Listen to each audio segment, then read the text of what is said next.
যেই জায়গার নবী ওনার আদর্শ সেই পর্যন্ত বাস্তবায়ন হওয়ার অধিকার রাখে। এজন্য আমার আপনার নবী যেমন গোটা সৃষ্টি জগতের জন্য নবী, বলে আমার আপনার নবীর আদর্শ অনুরূপ ভাবে গোটা সৃষ্টি জগতের সকলের জন্য অনুসরণীয়।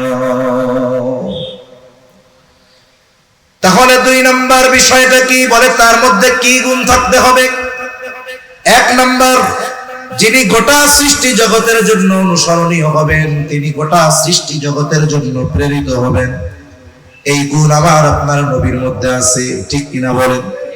2 নম্বর, বলে তার জীবনটা হবে বহুমুখী এক জীবন, একমুখী না। এমন জীবন নয় যেই জীবনে শুধু কষ্ট আর কষ্ট কিন্তু শান্তি নাই, এমন না। আবার এমন জীবন নয় যেই জীবনে শুধু আরাম আর আরাম, কষ্ট ক্লেশ কোনো কিছু নেই। বরং তার জীবনটা এমন বহুমুখী এক জীবন হবে, বলে মানব জীবনের সকল সমস্যার সমাধান তার জীবনীর মধ্যে খুঁজলেই পাওয়া যাবে। বলেন তো, মানব জীবনে এমন কোন সমস্যা কি আছে যেই সমস্যার সমাধান আমার আপনার নবীজির জীবনী থেকে পাওয়া যাবে না? এমন কোন সমস্যা মানব জীবনে আছে? নাই। বরং আমার আপনার নবীর জীবন বহুমুখী। এই বিশাল কথা এখানে রয়ে গেছে, কিন্তু স্বল্পতে যদি আমরা একটু খেয়াল করি তাহলে আমাদের বোঝা সহজ হবে। মনে করেন আল্লাহর রাসূল সাল্লাল্লাহু আলাইহি ওয়াসাল্লাম সর্বদিক দিয়ে সফল একজন ব্যক্তি ছিলেন, সর্বোচ্চ আদর্শের অধিকারী ছিলেন।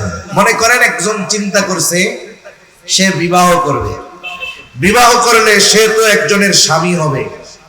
তার চিন্তা যে আমি একজন আদর্শ স্বামী হব। বলেন তো আমার আপনার নবী আদর্শ স্বামী ছিলেন কি ছিলেন না? আয়েশা সিদ্দিকা রাদিয়াল্লাহু তাআলা আনহা বলেন, রাসূল আকরাম সাল্লাল্লাহু আলাইহি ওয়াসাল্লাম কোনদিন কোন কারণে তার গোলাম যারা ছিল, খাদেম যারা ছিল এবং তার সহধর্মিণী যারা ছিল, কোনদিন নবীজি সাল্লাল্লাহু আলাইহি ওয়াসাল্লাম তাদের গায়ে হাত তুলেন নাই। নবীজি কোনদিন তার স্ত্রীদের গায়ে হাত তুলেন নাই। এমন একজন নবী, তিনি আদর্শ স্বামী ছিলেন।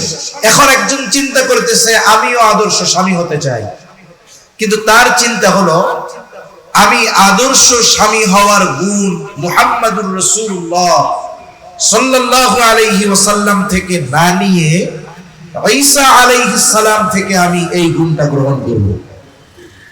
এখন যদি কোনো ব্যক্তি এই চিন্তা করে আদর্শ স্বামী হওয়ার জন্য ঈসা আলাইহিস সালামের অনুসরণ করবে, আমি বলবো আপনি খুঁজেও পাবেন না এটা। কেন?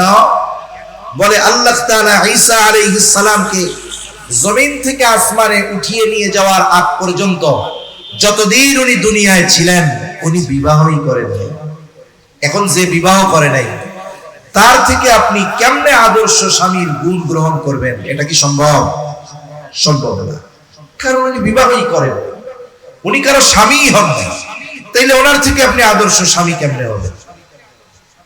এখন আরেকজন যদি চিন্তা করে যে আমি তো রাষ্ট্র পরিচালনার দায়িত্ব পেয়েছি, আমি রাষ্ট্রনায়ক, আমি একজন আদর্শ রাষ্ট্রনায়ক হব, এই ক্ষেত্রে কাকে অনুসরণ করা যায়? উনি চিন্তা করলেন কোরআনুল কারীমের মধ্যে সবচাইতে বেশি মুসা আলাইহিস সালামের কথা এসেছে।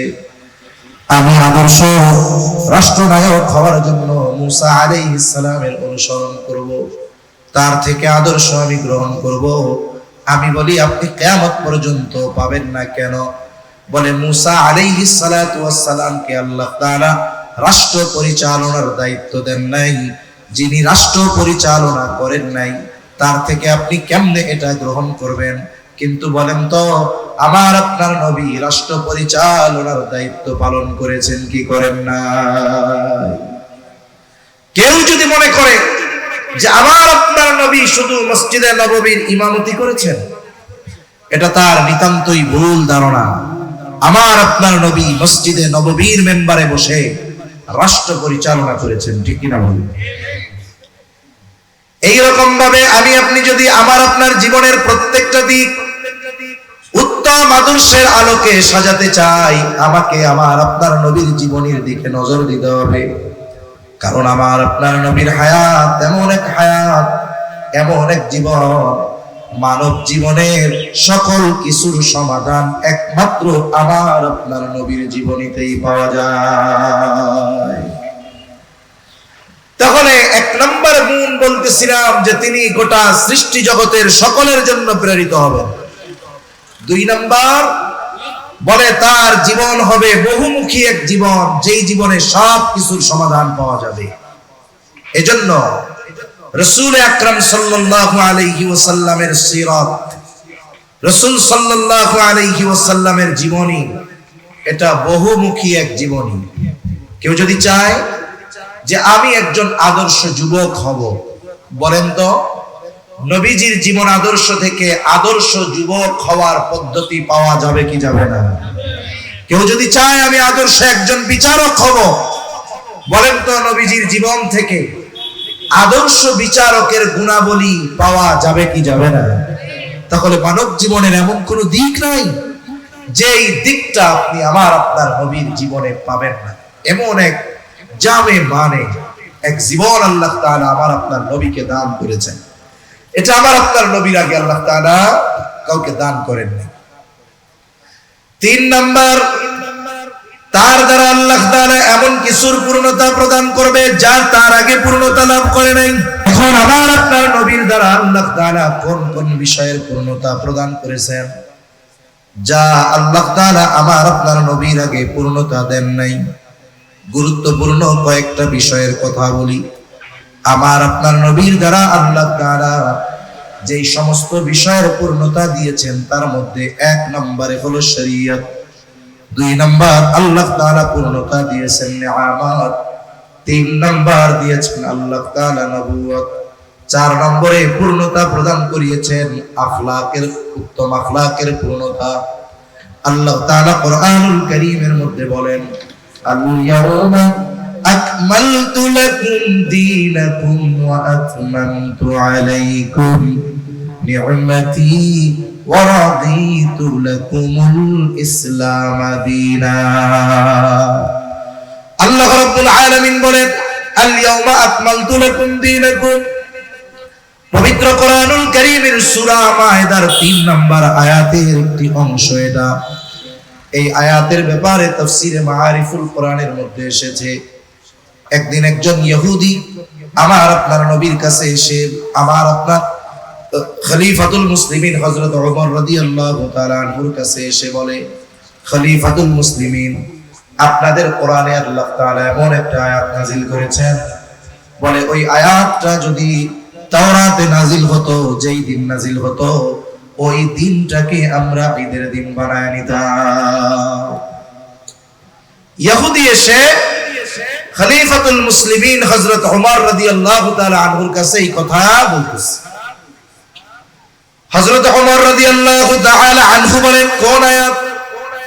যেটা তাওরাতে নাযিল হলে ওই দিনটাকে তোমরা ঈদের দিন বানায় নিতা। বলে এটা হলো এই আয়াত, আল-ইয়াওমা আকমালতু লাকুম দীনাকুম ওয়া আতমামতু আলাইকুম নি'মাতি ওয়া রাদিতু লাকুমুল ইসলাম দীনা।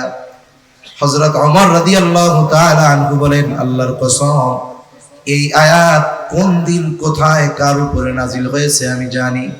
বলে এই আয়াত আরাফার দিন, আরাফার ময়দানে আমার আপনার নবীর উপরে জুমার দিন এই আয়াত নাযিল হয়েছে।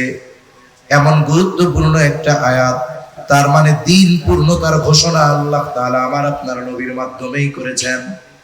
আল্লাহ তাআলা বলেন আজকের এই দিন আমি তোমাদের জন্য কি পূর্ণ করলাম? বলে এক নাম্বার আকমালতু লাকুম দীনাকুম, আমি তোমাদের জন্য তোমাদের দিন পরিপূর্ণ করলাম।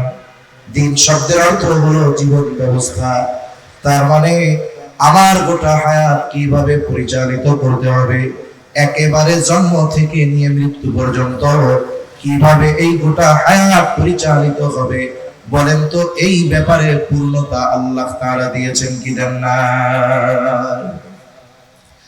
দিন শব্দের অর্থ হলো জীবন ব্যবস্থা, তার মানে একটা মানুষ তার ব্যক্তিগত জীবন, পারিবারিক জীবন, সামাজিক জীবন, রাজনৈতিক জীবন, কিভাবে পরিচালিত করবে, এর পরিপূর্ণ দিক নির্দেশনা ইসলামের মধ্যে আছে না নাই?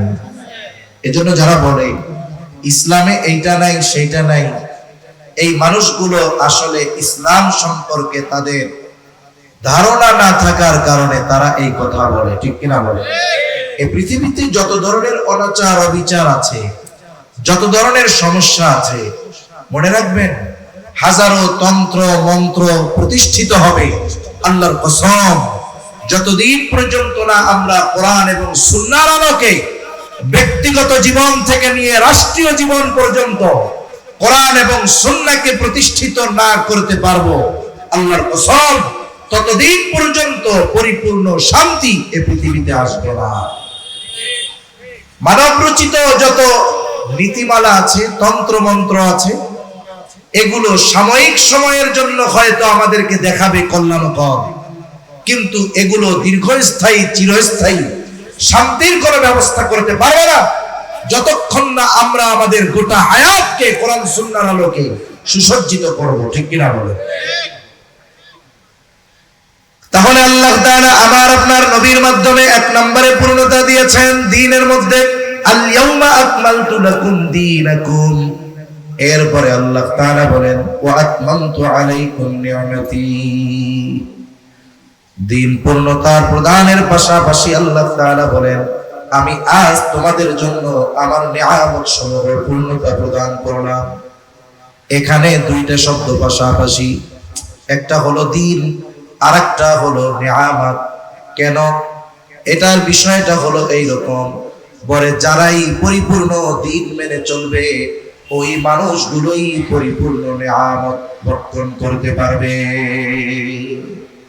যেখানে দ্বীন যতটুক ওখানে নিয়ামত আসবে ততটুক, যেখানে দ্বীন পরিপূর্ণ ওখানে নিয়ামত পরিপূর্ণ, ঠিক কিনা বলেন? যেখানে দ্বীন পরিপূর্ণ মানবে মানুষ, ওই জায়গায় আল্লাহ তাআলা নিয়ামতকেও পরিপূর্ণ প্রদান করবে। যদি আমি এটার উদাহরণ দিতে চাই বর্তমান দুনিয়ায়, তাহলে আমাদের তাকাতে হবে প্রায় 2 যুগ সময় ধরে আমেরিকা এবং তার যেই সামরিক জোট ন্যাটো সম্মিলিতভাবে প্রায় 2 যুগ একটা দেশের উপরে বর্বরোচিত হামলা চালিয়ে ধ্বংসযজ্ঞে পরিণত করেছে একটি দেশ। এই দেশের নাম হলো আফগানিস্তান, ঠিক কিনা বলে? চিন্তা করি আল্লাহ তাআলার ক্ষমতা কেমন। আমার তো মনে হয় এই মানুষগুলো 2 যুগ ধরে ওই দেশের অবস্থা কি করছে, আর আল্লাহ তাআলা সামান্য একটু আগুন লাগিয়ে দিয়েছে। বলে আগুন জ্বলতেছে ঠিক, তার এক পাশে আছে বরফ, বরফে আচ্ছাদিত এলাকা, আর এক পাশ দিয়ে দাবানল ছড়িয়ে পড়েছে। লস অ্যাঞ্জেলেস, যেখানে আমেরিকার বড় বড় সেলিব্রিটি যারা ট্রিলিয়নার বিলিয়নার, এরাও এখানে বসবাস করে। এক একটা বাসা, এক একটা ফ্ল্যাট কোটি কোটি ডলার দিয়ে কিনতে হয়। ওই জায়গায় বসবাস করা আমেরিকার মানুষের জন্য কেমন যেন জান্নাতে বসবাস করতেছে তাদের বাসায়। অথচ দেখো আল্লাহ সুবহানাহু ওয়া তাআলা কি অবস্থা করেছে। নতুন প্রেসিডেন্ট এসেছেন, উনি ঘোষণা দিয়েছে গাজাকে তছনছ করে দেওয়া হবে অস্ত্রের মাধ্যমে, বিমান হামলা করে। আর আল্লাহ সুবহানাহু ওয়া তাআলা আস্তে একটু চালু করে দিয়েছেন, কোনো অস্ত্র লাগে নাই, জনবল লাগে নাই। আল্লাহ তাআলা 1 সপ্তাহের মধ্যে একেবারে সব তছনছ করে দিয়েছেন, ঠিক কিনা বলেন? এজন্য আল্লাহ তাআলা ধরে তো ধরে না, ধরলে আল্লাহ ছাড়ে না, ঠিক কিনা বলেন? জালেমদেরকে আল্লাহ তাআলা সুযোগ দেন কিন্তু ছেড়ে দেন না। আর জালেমরা সুযোগ পাওয়ার কারণে এটা মনে করার সুযোগ নাই যে আল্লাহ মনে হয় ওরে ছেড়ে দিচ্ছে। আর জালেম মনে করে এত পাপ করি শাস্তি তো আসে না, আল্লাহ মনে হয় ভালোবাসে। আসলে তো বিষয়টা এমন নয়, বরং আল্লাহ তাআলা জালেমদের জুলুম করার, পাপীদের পাপ করার অবকাশ কেন দেন? বলে ওর পাপ যত বাড়বে ওর শাস্তি তত বেশি হবে, ঠিক কিনা? এই যে আফগানিস্তান, এরা দিন মেনে চলার চেষ্টা করতেছে, কোরআন সুন্নাহর আলোকে রাষ্ট্র পরিচালনা করতেছে, যতটুকু সম্ভব করতেছে। আজ থেকে 3 বছরও হয় নাই, 3 বছর চলে। আমেরিকা যখন আফগানিস্তান ছেড়ে পালিয়ে গেল, আফগানিস্তানের শাসনভার যাদের হাতে তুলে দিল, বলে এই মানুষগুলোর হাতে কোনো রিজার্ভ ছিল না, ধ্বংসস্তূপে পরিণত একটি দেশ। যেখানে খাবারের ব্যবস্থা নাই, চিকিৎসার ব্যবস্থা নাই, উন্নত প্রযুক্তির ব্যবস্থা নাই, একেবারে রিক্ত হস্তে একটা দেশের দায়িত্ব তাদের হাতে যখন ছেড়ে দিয়ে গেল, আমেরিকা চিন্তা করছে কিছুই তো হাতে নাই, এরা তো টিকতে পারবে না। কয়েকদিন পরে মানুষ এমনিই বলবে আগেই ভালো ছিল না, ঠিক কিনা বলে? আগেই ভালো ছিল। কিন্তু কি হলো? বলে মনে রাখতে হবে, যেই মানুষগুলোর হাতে আফগানিস্তান পরিচালনার দায়িত্ব তুলে দেওয়া হয়েছে, এদের হাতে হয়তো সম্পদ ছিল না, এদের হাতে হয়তো আধুনিক প্রযুক্তি ছিল না, কিন্তু এই মানুষগুলোর অন্তরে, এই পৃথিবীর মানুষের মধ্যে, ওই মানুষগুলোর অন্তরে সবচাইতে বেশি ঈমানি পাওয়ার ছিল, ঠিক কিনা বলে?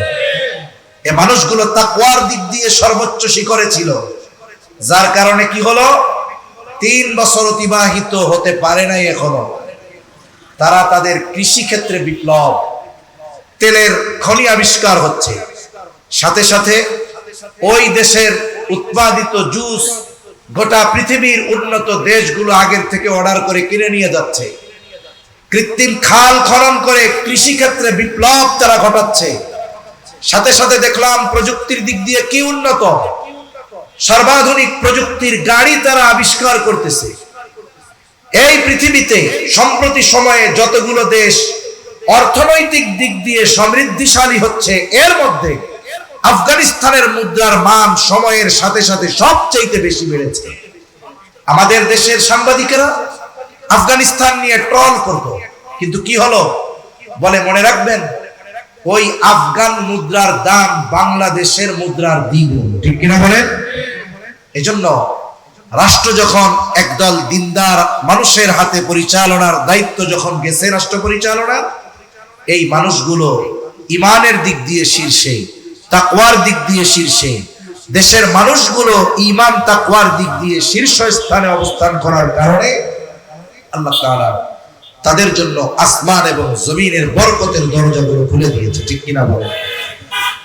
এজন্য আল্লাহ তাআলা বলেন, ওয়ালাউ আন্না আহলাল কুরা আমানু ওয়াত্তাকাউ লাফাতাহনা আলাইহিম বারাকাতিম মিনাস সামাই ওয়াল আরদ। আল্লাহ রাব্বুল আলামিন বলেন, লাউ আন্না আহলাল কুরা আমানু ওয়াত্তাকাউ, যদি ওই জনপদের বাসিন্দারা ঈমান আনে আর মুত্তাকি হয়ে যায়, কি হবে? বলে লাফাতাহনা আলাইহিম বারাকাতিম মিনাস সামাই ওয়াল আরদ। আল্লাহ তাআলা বলেন, আমি তাহলে অবশ্যই তাদের জন্য আসমান এবং জমিনের বরকতের দরজা সমূহ খুলে দিব।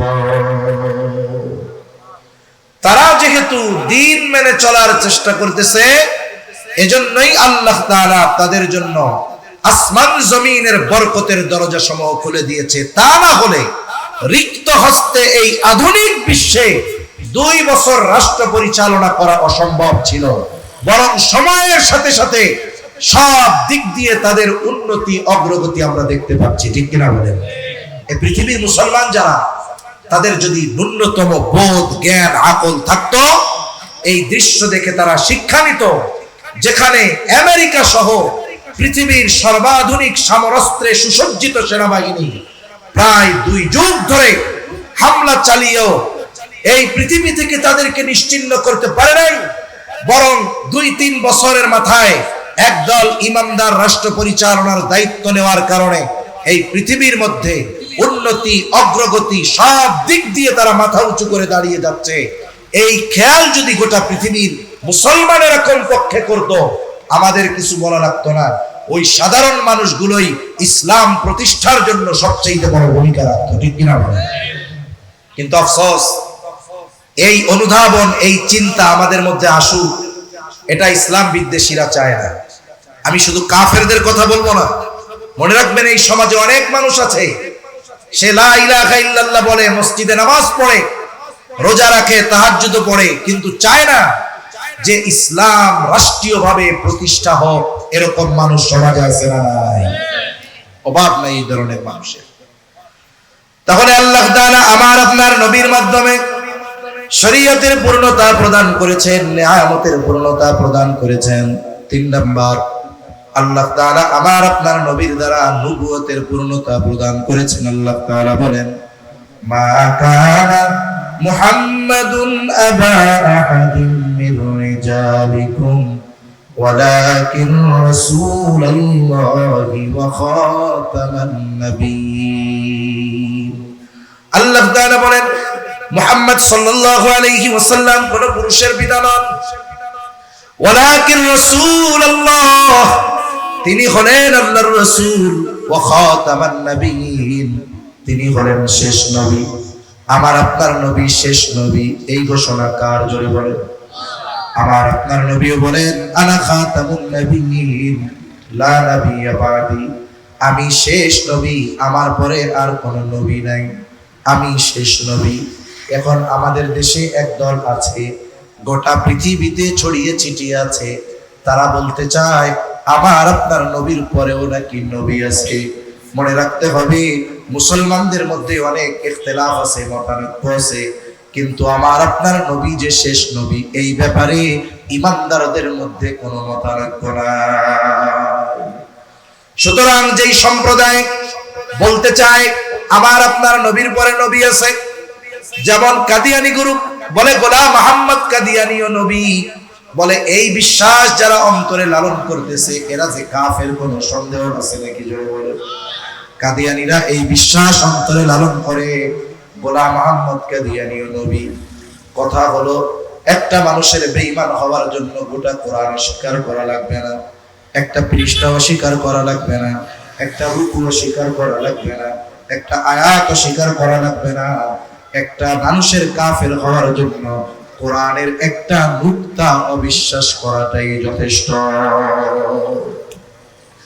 তাহলে যেখানে আল্লাহ তাআলা আমার আপনার নবীকে শেষ নবী বলে ঘোষণা করলেন, ওই জায়গায় কাদিয়ানীরা গোলাম মুহাম্মদ কাদিয়ানীকে নবী বলে প্রতিষ্ঠিত করতে চায়, এর মানে কোরআনের আয়াত সরাসরি তারা অস্বীকার করে, ঠিক কিনা বলেন? এখন যে এরা কাফের এ ব্যাপারে কোনো সন্দেহ নাই। সরকারের কাছে আমরা দাবি এই জন্য জানাই যে কাদিয়ানীদের কাফের ঘোষণা করতে হবে। বলে কেন?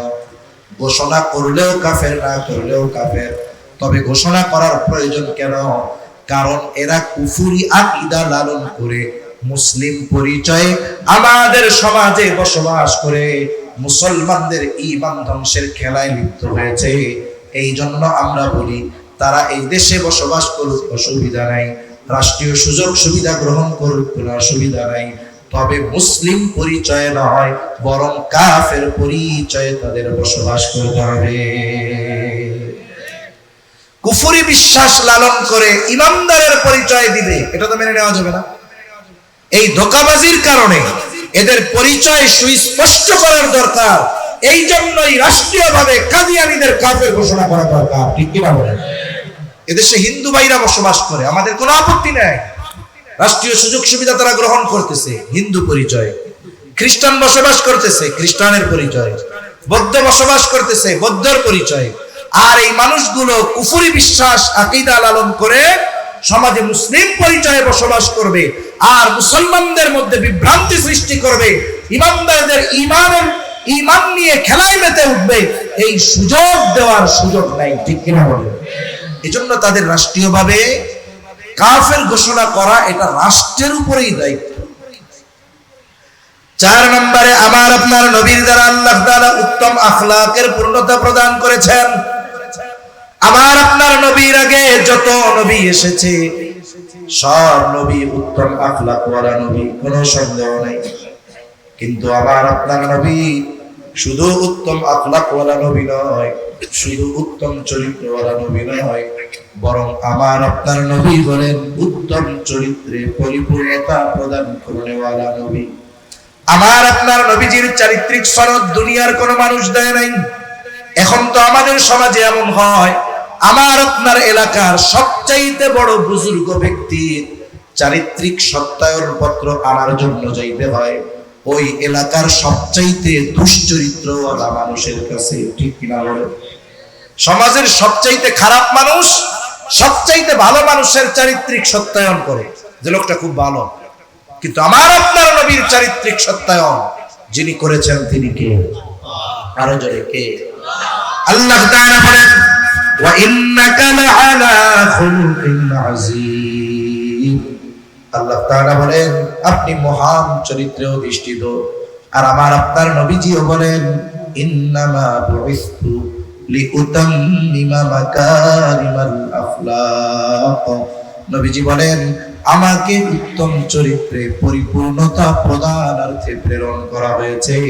তার মানে আমার আপনার নবীর আগে সব নবী উত্তম চরিত্রওয়ালা নবী, আর আমার আপনার নবী হলেন উত্তম চরিত্রে পরিপূর্ণতা দান করনেওয়ালা নবী। তাহলে বলতেছিলাম যিনি গোটা সৃষ্টি জগতের জন্য আদর্শ হবেন, এক নম্বর তিনি গোটা সৃষ্টি জগতের জন্য প্রেরিত হবেন, এই গুণ একমাত্র আমার আপনার নবীর মধ্যে আছে। বলে তার জীবনটা হবে বহুমুখী জীবন, যে জীবনে মানব জীবনের সকল সমস্যার সমাধান খুঁজে পাওয়া যাবে। বলে আমার আপনার নবী জীবনী হলো এমন এক জীবনী, বলে মানব জীবনের প্রত্যেকটা দিক আমার আপনার নবীর জীবনে পাওয়া যায়। 3 নাম্বার তার দ্বারা অনেক কিছুর পূর্ণতা লাভ করবে যা আগে লাভ করে নাই। বলে আমার আপনার নবীর দ্বারা আল্লাহ তাআলা শরীয়ত পূর্ণতা প্রদান করেছেন, নিয়ামতের পূর্ণতার ঘোষণা দিয়েছেন, নবুয়ত পূর্ণতার ঘোষণা দিয়েছেন, সাথে সাথে আমার আপনার নবীর দ্বারা আল্লাহ তাআলা উত্তম আখলাকের পূর্ণতার ঘোষণা দিয়েছে। 4 নাম্বার সবচেয়ে গুরুত্বপূর্ণ বিষয়টা হলো তিনি গোটা সৃষ্টি জগতের জন্য অনুসরণীয় হতে পারবেন।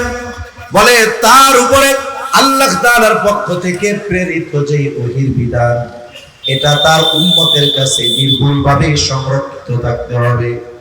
এখন বলেন তো এই পৃথিবীতে 104 খানা কিতাব আল্লাহ নাজিল করেছেন, এর মধ্যে বড় বড় 4 খানা কিতাব জবুর, তাওরাত, ইনজিল। বলেন তো এই পৃথিবীর কোথাও দাউদ আলাইহিস সালামের যেই জাবুর, ওই জাবুরের একটা নির্ভুল কপি খুঁজে পাওয়া যাবে নাকি? কথা বুঝছেন? মুখ দিয়া কথা যাবে? সারা পৃথিবীর কোথাও ইহুদি ধর্মের অনুসারীরা আছে, ইহুদিরা আছে মুসা আলাইহিস সালামের অনুসরণকারী দাবি করে। এদের কাছে গিয়া বলেন যেই তাওরাত আল্লাহ তাআলা তুর পর্বতে মুসা আলাইহিস সালামকে দিয়েছিল, নির্ভুল এক কপি তাওরাত আমাদের দাও। দেখাতে পারবে না? নাই। হযরত ঈসা আলাইহিস সালামের উপর আল্লাহ ইনজিল নাজিল করেছেন। বলে যদি খ্রিস্টানদের বলেন তোমরা তো বিপুল সংখ্যক মানুষ খ্রিস্ট ধর্মের অনুসারী, তাহলে তোমাদের নবী ঈসা আলাইহিস সালামের কাছে প্রেরিত বিধান কিতাব ইনজিল একটা কপি আমাদের দাও নির্ভুল। বলে দেখাতে পারবে না। বরং ঈসা আলাইহিস সালাম দুনিয়া থেকে উঠায় আল্লাহ তাআলা নিয়ে যাওয়ার পর 50 বছর পার হওয়া লাগে নাই, তারা নিজেদের মন মতো ইনজিলকে বিকৃত করে ফেলেছে। এই জন্য এই পৃথিবীতে ইনজিল নামে যেই কিতাব পাওয়া যায়, বাইবেল নামে যেই কিতাব পাওয়া যায়, বলে এর একটাও নির্ভুল নয়, বরং সঠিক কথার একটাও মনে হয় এর মধ্যে নাই। সব বিকৃত করে ফেলেছে, খুঁজেও পাওয়া যাবে না। কিন্তু 1500 বছর আগে কোরআনুল কারীম আল্লাহ নাজিল করেছেন।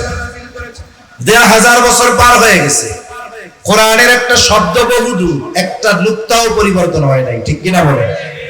আমাদের কাছে, আমাদের নবীর কাছে প্রেরিত ওহীর বিধান কোরআন সুস্পষ্ট ভাবে সংরক্ষিত আছে। শুধু তাই নয়, সারা পৃথিবী খুঁজে বাইবেলের হাফেজ পাওয়া যাবে না, তাওরাতের হাফেজ পাওয়া যাবে না, ইনজিলের হাফেজ পাওয়া যাবে না।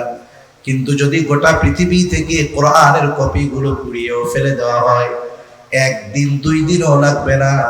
আমাদের কোটি কোটি হাফেজে কোরআন যাদের অন্তরটা লৌহে মাহফুজে পরিণত হয়ে গেছে, ওখান থেকে নির্ভুল ভাবে আবার আমাদের কোরআনকে আমরা লিপিবদ্ধ করতে পারবো।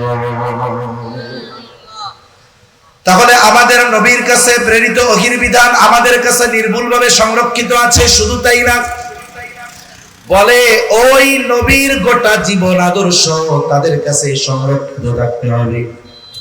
আপনি কোথাও খুঁজে ঈসা আলাইহিস সালামের নির্ভুল জীবনী পাবেন না, মুসা আলাইহিস সালামের নির্ভুল জীবনী পাবেন না। কিন্তু আমার আপনার নবীর সিরাত, জীবন আদর্শ একটা দুইটা নয়, শত শত সিরাতবিদদের লেখা নবীর জীবনী আছে না নাই? সিরাতের অভাব নাই, নির্ভুল ভাবে আমাদের কাছে আছে। আমরা আমাদের নবীকে কতটুকু জানি? শামায়েলে তিরমিজি খুললে পড়লে একটা মানুষ জানতে পারবে নবী কেমন ছিলেন, নবীর চলা কেমন ছিল, কেমনে হাঁটতেন নবী, কেমনে খাইতেন নবী, কেমন ছিল নবীর চেহারা, কেমন ছিল ভুল, কেমন ছিল চুল, কেমন ছিল দেহ। এক কথায় আমার আপনার নবীর গোটা জীবনের সব কিছু আমাদের জানা আছে না নাই? তার জীবন আদর্শ এবং তার উপরে প্রেরিত ওহীর বিধান এই উম্মতের কাছে নির্ভুল ভাবে সংরক্ষিত আছে। যেহেতু নবীর আদর্শ অনুসরণ করতে গিয়ে আমাদেরকে বেগ পেতে হয় না। কেন? বলে আমার নবীর অনুসরণ করার জন্য যা দরকার, নবীর সিরাত, এটা আমাদের সামনে হাজির। ঠিক কিনা বলেন? এজন্যই তো আমার আপনার নবী হলেন আল্লাহ তাআলার পক্ষ থেকে এই ঘোষণা আমার আপনার নবীর ব্যাপারে, লাকাদ কানা লাকুম ফি রাসূলিল্লাহি উসওয়াতুন হাসানাহ। এজন্য আল্লাহ তাআলা বলেন যে তোমাদের জন্য রাসূলের জীবন আদর্শের মধ্যেই রয়েছে উত্তম আদর্শ। আমরা যদি রাসূলের জীবন আদর্শকে নিজেদের জীবনের সাথে ধারণ করি, তাহলে আমরা দুনিয়া আখিরাত উভয় জাহানে সফল হয়ে যাব ইনশাআল্লাহ। আল্লাহ সুবহানাহু ওয়া তাআলা আমাদের সকলকে রাসূলের সিরাতের আলোকে